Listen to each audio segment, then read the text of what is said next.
Which three-game stretch will define Ole Miss's college football season in 2025? And keep in mind, this is a Lane Kiffin-led roster. So everything, and I truly mean everything, is on the table, including going to the college football playoff. Last season, we all bought stock in that the Rebels were going to be a shoo-in for the postseason, and they proceed to lose to Kentucky and Florida. Now this year, they have the quarterback and a ton of questions elsewhere, but wouldn't it be the most Lane Kiffin thing to say, hey, let's get to double-digit wins at Atlanta and make the college football playoff after I wasted all this money? And that could be a reality, but they're going to have to win these three games. And quite literally, they're going to have to.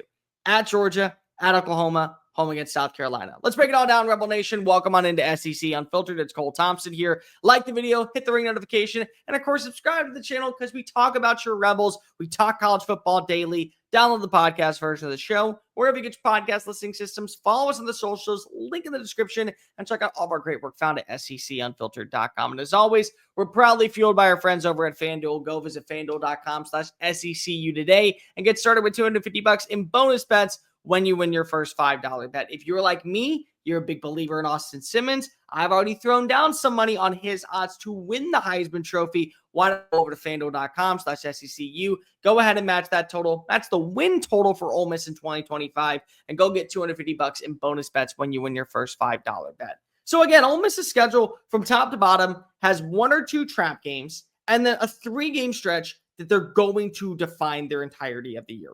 It just is that way. And sometimes schedules give you that blessing, and sometimes they give you that curse. Florida late in the year, LSU on September 27th. You don't really have that middle ground. And you should be better than Kentucky and Arkansas because of what Lane Kiffin has done in the portal life.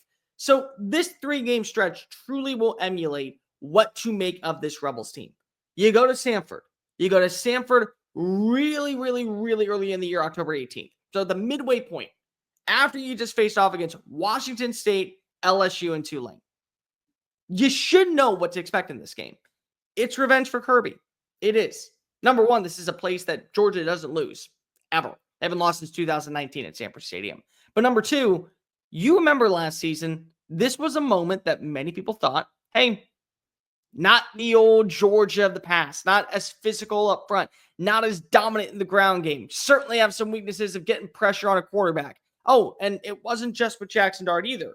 We had this kid named Austin Simmons who had barely played for us. He was a part-time baseball player. Came in for a drive, quick cup of coffee, and looked like a surgeon slicing and dicing apart this Bulldogs defense. Kirby's Bulldogs defense, I might also add in. Something that he prides himself on. And now you get to go to their backyard. Yeah, it's a revenge game. But I also mentioned that Austin Simmons is going to be playing in this game. Remember last season how cool, calm, collective, and fundamentally sound the quarterback looked?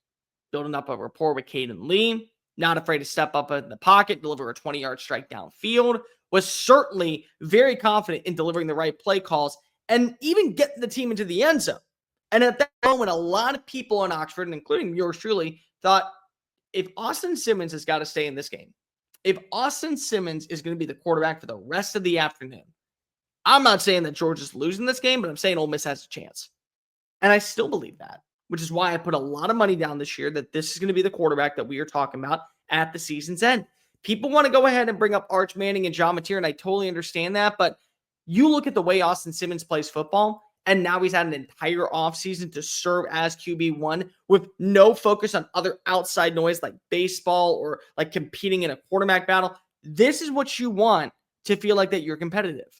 But you also got to realize it's Georgia, and Georgia has the talent. Georgia went out really big into the portal. Georgia went out and made another 5-star addition to the defensive line. They develop talent like it's no one's business. So by the time that game day rolls around, you got the freshman that probably should be sitting like Elijah Griffin at the third-team defense. He's coming up and making big-time plays. What's your roster going to look like? Not even injury-wise, but have you found that number one wide receiver or that complementary piece to Caden Lee? There's been a report that Luke Haas is expected to be back earlier than expected. Is this some game where maybe he has that breakout performance? What about your defense? Your secondary is filled with transfer portal players. And I'm not saying that as a negative. I'm just saying that that's a fact. It's a bunch of new guys that you don't know how they're all going to gel together. And if that system is all going to work, is there going to be a weak link like there was in the game against Kentucky on 4th and 6? Because if you get that stop, we're talking about Ole Miss maybe being in the college football playoff semifinals last year. Jackson Dart being in New York City. Like, there's a lot of things that change just if you get that one playoff. Does your defense have that fight, that grit? And you're going to be able to get pressure on Gunnar Stockton with Surtain Perkins. And I think that the defensive line has some talent that we're not paying enough attention to. But what if you just go into that stadium and you make it a 4-quarter battle? Because the last time you went in there, you had a first quarter battle, and it was 7-7. And then Stetson Bennett said, nope, not happening on my watch. And they proceeded to get bullied back to Oxford with a 3-touchdown loss. Can you avoid that? Just simply, can you avoid that? Even if you don't win this game, you just show that, hey, we're not going to lay on over and die. We're not going to be dormant. We're not going to be a team that shows on up and doesn't give you our best punch. Because then the next week is the really important one, in my opinion. These next two that we talk about, these are ones that should be winnable. And these are ones that I think at least you got to break even on. You got to go 1-1 in this stretch. Oklahoma and then South Carolina. Oklahoma on the road, Memorial Stadium. Now, I don't know what time this game is going to be. I can almost guarantee you they would love for it to be a 2:30 kick.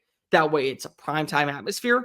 This is not the Oklahoma offense that we all saw last season. It's not. And by the way, that Oklahoma offense went to Oxford and at least made it a game in the second half. Now, they didn't win, and it was never in jeopardy of losing, but they made it a game. It was intriguing. You were sitting there and going, well, if X, Y, and Z happens here, here, and here, maybe Oklahoma can at least put this thing into overtime. And they didn't, and that's fine. But it is a new offense. And I mean, completely. John Mateer is looking awesome in camp. Like, the fall intel that we're getting coming out and the social media clips has enough to make a grown man maybe take his life savings and put some down on the Sooners to go to the playoff. But again, is that going to transition against a power 4 defense? What are we going to see from this offensive line? It was the worst offensive line in college football last year at the power 4 level. They allowed the most pressures and the most sacks. And no, you don't have a Walter Nolan and a Prince Ewan Manley Yellen coming off the edge, but you do have talent. You have very sound talent and guys that can get into the backfield and disrupt a play. Can you eliminate the rushing attack like you did last year? Number 2 run defense in college football. Jaden Ott becomes immobile, and you're forcing John Mateer to have to win through the air. And then on the flip side, this is still going to be a Brent Venables defense. I know a lot of people want to say that he is on the hot seat as a head coach. That is understandable. I think a lot of people would agree that there is an expectation and a certain desire to when you are the coach of the Sooners. But guys, he gets fired, he is going to be the most sought-after defensive coordinator in college football history. That's how well he calls plays. And now he is calling plays because his DC decided to go and head on up to Morgantown, West Virginia. And so if he's going to go down with the ship, it's going to be on his defense. And it's still a talented defense. Like, we don't pay enough attention to the other guys outside of Billy Bowman and Danny Stutzman. Because R. Mason Thomas is a really good pass rusher. And he can win his one-on-one battles. Robert Spears-Jennings is a really good nickel/hybrid safety type player that can do a little bit of everything. Peyton Bowen is supposed to be one of the better safeties in college football this upcoming season because now he's not going to be overshadowed by a guy in Billy Bowman. So they have talent at every level. You also added Maniac Williams. You added David Stone, the 5-star freshman from last season. If they can just put you in a blender of concerns and the inability to trust your play calling, you could lose this game by double digits. You absolutely could. And I'm not saying that to be disrespectful. And I'm not saying that to be, a little bit of facetious. I'm saying that because it's the honest truth. I don't think it will happen, but I think it could happen. Can you at least have an offensive game plan that will counteract whatever you're going to see from Brent Venables' defense? And then can your defense just do enough to keep your offense in the game? Like the Kentucky versus Georgia game last season, where Mark Stoops' defense was getting stop after stop after stop after stop after stop, and the offense just couldn't respond. You don't want to be at that point where you're saying, let me ask my defense for one more stop. And as long as we get the stop, we're in a good position. You don't want to be that way, but that might be enough for you to get one final playoff from Austin Simmons into the end zone for an easy touchdown. So again, we don't know what to make of Oklahoma going into this year. We don't know what to make truly of John Mateer going into this year. You could win this game. And if you win this game, you're in a pretty good spot going into the month of November. Because then you got to welcome in South Carolina. And everyone remembers the South Carolina game last season. This was a moment where, hey, you lost Trey Harris, but you didn't lose your gusto. And a lot of people who were starting to drink that garnet and black Kool-Aid out in Columbia, they had to ease the tension just a little bit. Because if they were to win this game, just like if they were to win the Alabama game or the LSU game, they're in the college football playoff. But what was so surprising is, of all the arguments that we heard last year for the 9-3 teams, when it came to Ole Miss versus South Carolina, The argument was, well, no, Ole Miss belongs in the playoff. Well, how is that possible? Because did you watch the game? If you're just talking about on-field production and that, oh, well, X player was hurt here. No player was hurt except for Ole Miss's Trey Harris, and they still dismantled them by double digits. They had Juice Wells score a couple of touchdowns. They had a good day on the field from Jackson Dart. They had multiple plays in the rushing attack that were able to keep the offense humming. They had a good defensive execution. And yes, can we go ahead and throw in the fact that there were some limitations on the opposing side for South Carolina? Absolutely, we could. I mean, keep in mind, they had Lenore Sellers barely playing at full speed this game, but that's not enough for me. That's not. We're not going to have Lenore Sellers at full speed in this game. And more than likely, you're going to have still a very good personnel around him. Now, how good is that rushing attack with Rasul Faison situation? That's neither here nor there. The wide receiver room, a lot of unknown expectations. But these are two teams that I think do have two of the most important factors. A head coach that is absolutely going to get the best version out of his team, and a quarterback that we're all buying stock into in some way, shape, or form. For Lenore Sellers, it's, can you win a Heisman Trophy? Can you take us to the college football playoff?